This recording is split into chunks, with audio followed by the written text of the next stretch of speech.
Now, streaming live, this is KSLA News Now.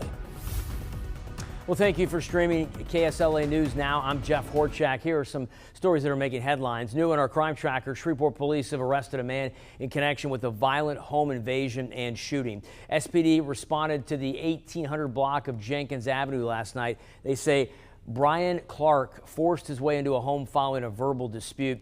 Then he hit the resident during the home invasion. A second man was actually shot. That individual is expected to recover from his injuries. Clark has been arrested and police are continuing their investigation and say that more charges could be filed. If you have any information, you can contact the Shreveport Police Department. Well, Louisiana Attorney General Liz Murrill was in Shreveport today speaking on the nearly 500 arrests dealing with illegal weapons and drugs. Now, law enforcement officials from federal, state, and local agencies all gathered at the U.S. Attorney's Office to announce major results in the fight against violent crime and gang activity across central and northern Louisiana. Now, according to law enforcement, between Shreveport, Bossier, and Alexandria, more than 100 firearms were recovered, as well as different drugs like fentanyl, methamphetamine, cocaine, and other illegal drugs. Now, the bust led to 493 arrests. The AG thanked everyone who was involved with the operation and added that she is looking forward to keeping illegal guns and drugs off the streets. We are seeing crime rates go down. And that is a product of our collective work together to make sure that happens. And when we get illegal guns and drugs off our streets, then we see crime rates go down. Our people are safer, and we're able to say that we kept the promise that we made to the people of this state. So thank you for everything that you've done to work with us, and we want to keep that partnership going.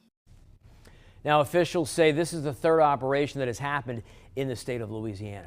Well, Shreveport police identified Georgie Creamer as one of the people involved in the altercation from Saturday's Crew of Centaur parade. She has been arrested. She turned herself in at the city jail. SPD says through investigation of recent videos and social media, and also from witness statements, Creamer used loud and profane language in a public area and then threw a drink at an elderly woman. Now, the father of Creamer is telling his side of the story.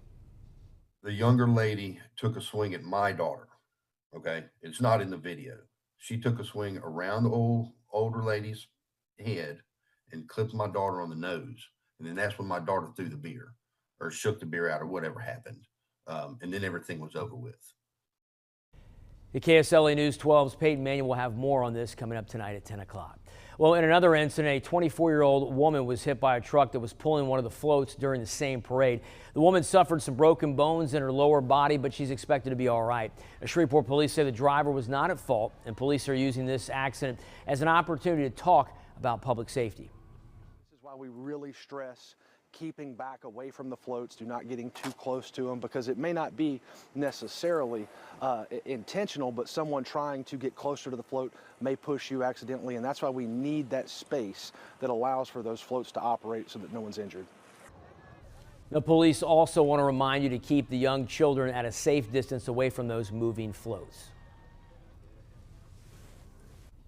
Well, our next chance for rain is right around the corner. We'll talk about how many will see rain and who won't coming up in my first alert forecast.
KSLA First Alert Weather. It is a beautiful night out there in Bossier City. You'll see traffic flowing smoothly there on Benton Road.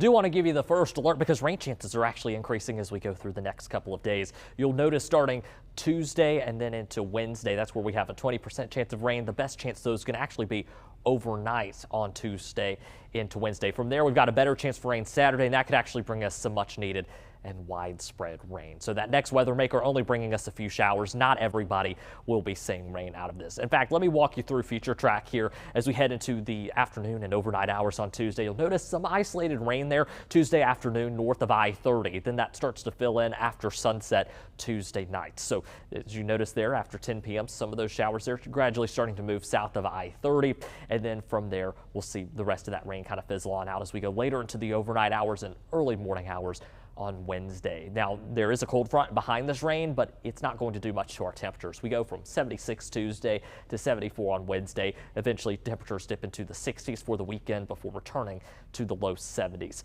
Our next weather maker, the most substantial weather maker, I should say, arrives this weekend, specifically on Saturday. There's still some details that we're ironing out with this one. However, I am watching for the chance of maybe a strong storm or two in the mix as well. The good news is energy stays on the lower side. We've got just enough wind shear for the system to work with to maybe have a storm or two produce some gusty winds in some very localized areas. All right, let's talk about your first alert.